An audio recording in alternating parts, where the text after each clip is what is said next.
Hi, I'm professional sports handicapper Ross Benjamin of RBWins.com. It's Wednesday, July 15th, and it's time for another edition of my NFL regular season win totals.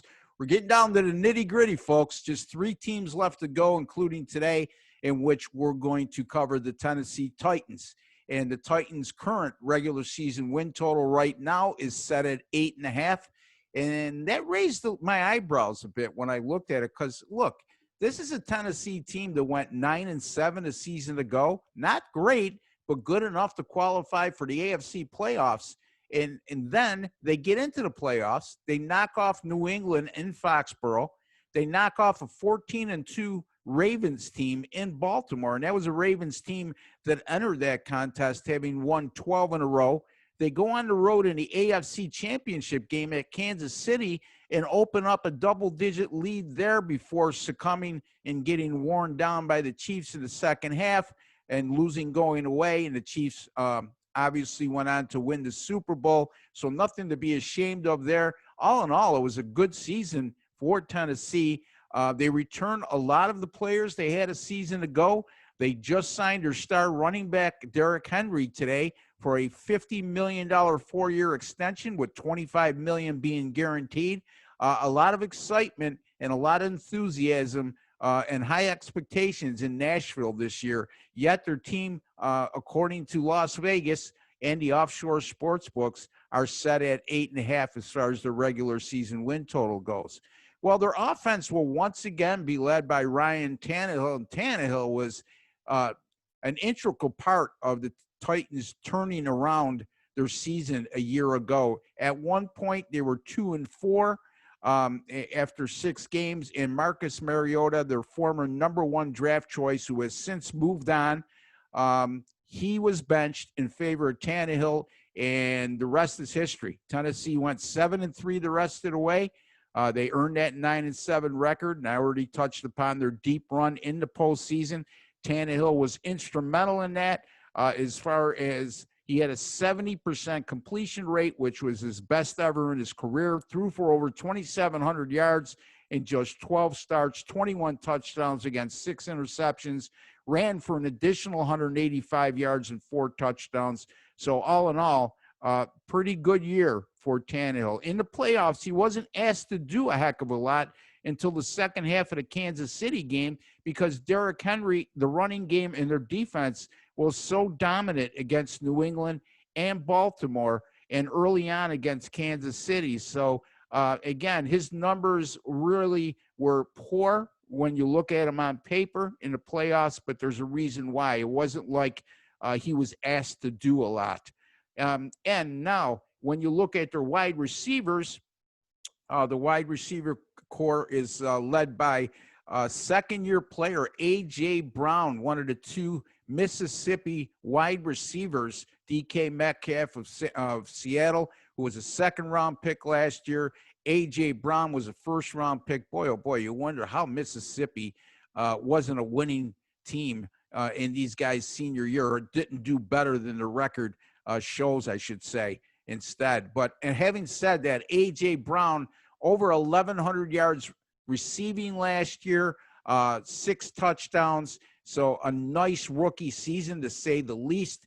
And then you also have Corey Davis and Adam Humphries, the former slot receiver from Tampa Bay, who's in his second year now in the system with Tennessee. The Titans are hoping both Humphries and Corey Davis revert back to the years they had in 2018. A little bit of down years for them last year. But, you know, when you have a run-first offense like Tennessee has with a star running back like Derrick Henry, and also the dismal performance by Marcus Mariota in the first 6 games of last season, they almost have an excuse. So, but I'm sure the Titans will be the first one to tell you they need more from Humphries and Davis this year to be successful with the schedule they're going to have to face this year.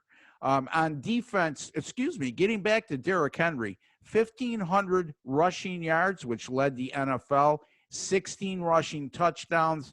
There's a reason why this guy got signed to a big deal. And the only hesitancy and critique you're going to get on this deal is the fact that running backs organizations have been burned a lot of times prior to this. After a running back comes off a big season and he signs for a big contract following that year, it doesn't always work out. But, you know, Henry is a physical specimen, and it's a raw combination of speed and power. And I think that this deal has a good chance of working out for Tennessee as long as Henry stays healthy. Jonnu Smith is an up-and-comer at tight end. Last year, over 300 yards receiving and a couple touchdowns. He showed some big play capability. He enters his fourth season, and he showed steady improvement in both years 2 and 3, which leads you to believe this is a maturing player. And look for a elevation in his game as well this season. The offensive line is very good. Obviously, you saw the numbers from Henry. They got to get better in pass protection, though. Number 3 in the NFL in rushing offense, a lot to do with Henry, but the Tennessee quarterbacks were sacked 56 times last year, and that was ranked 30th in the NFL. Only Miami and Carolina were worse, allowing 58 sacks.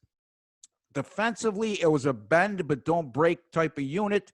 They were 21st in total offense, or total defense, last year, but just 12th in scoring, which they did a good job of, limiting the opposition to holding them to field goals, letting them move the balls between the 30s or so. And they held their point total down, and that's the main statistic when it comes to defense. A little more than 20 points per game. Not bad. You could win a lot of games by holding teams less than 3 touchdowns scoring per game. Their strength is in the secondary. You're looking at a Tennessee secondary with very good corners in Adoree Jackson and Malcolm Butler. Their safeties are very good. Kevin Bird is a star in the making. Kenny Vaccaro, former safety from San Francisco and New Orleans, veteran safety. And then they add Vic Beasley to a very young linebacking crew. Tennessee plays a 3-4 defense, and 3 or 4 linebackers, the other 3 linebackers beside Beasley have 3 years or less of experience. Beasley comes over from Atlanta, where a lot of people will say he underachieved, but maybe a change of scenery will do him a lot of good, and he'll be the veteran in that group and be highly counted upon. I touched upon their schedule, their non-division road schedule: Minnesota, Baltimore, and Green Bay. Not easy to get wins in any of those locations, especially Baltimore is going to be playing with big-time revenge after getting knocked off by Tennessee in the playoffs. And their home schedule is no cake either. Buffalo, Pittsburgh, Chicago, and Cleveland for non-division opponents. Yes, the Cleveland Browns, I think, are going to be much more improved this year. Buffalo, you can make an argument, is the favorite in the AFC East, although New England has received a lot of love of late. And then Pittsburgh is now with Ben Roethlisberger, and I think Chicago has a good chance, as I alluded to in one of my earlier articles on the NFC North futures. I picked the Bears as a long shot to win the NFC North. When you look at their division schedule, this is a Tennessee team that's gone just 4-6 in their last 10 division games. So they have to improve there if they're gonna reach 9 wins. If they don't improve there, they're gonna have a hard time getting to 8 wins, let alone 9, with the non-division schedule they face. I'm going to say this, folks. I trust the odds makers unequivocally to set an accurate line. Are they wrong on occasion? Absolutely. I don't think they are in this particular instance. I think they're setting a trap here. People are going to look back and say, Tennessee, a lot of returning players, a 9-win team a season ago, a team that went to the AFC Championship game, yet they're only 8.5. They got to be a lock to get to 9. I say not. I'm going under 8.5 on the Tennessee Titans. Next up is the Jacksonville Jaguars. Until then, good luck and God bless.